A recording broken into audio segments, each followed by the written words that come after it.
помалку со носењето на законот за употреба на езиците, дека Македонија практично се поставени основите за градење на едно бинационално општество. Дали веќе граѓаните видоа дека не се спласнати тензиите. Тензиите постојат, само се туркаат под тепих.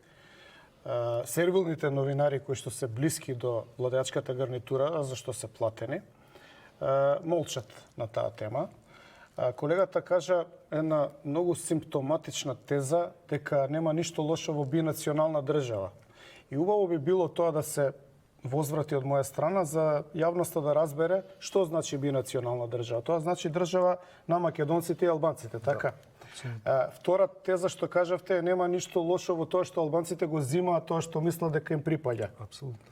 Ја на тоа ќе прашам, дали знаете дека над Рачиново има споменик на УЧК на кој што има само албански знамења, нема македонско знаме и не пишува ништо на македонски? Дали знаете дека во цела Западна Македонија има споменици на УЧК и нема никаде македонски знамења?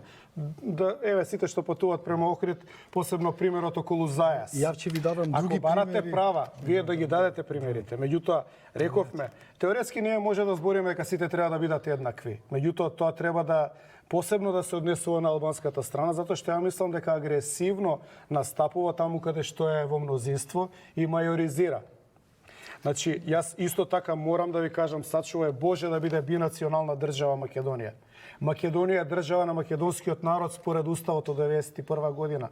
И не е тоа заради на штета на албанците, него е како израз на вековниот стремеж на овој народ да оформи своја држава. Албанците го имаат и Косово, ја имаат и Албанија и имаат сите права во Македонија. Освен ако не мислат на голема Албанија да се случи по секоја цена.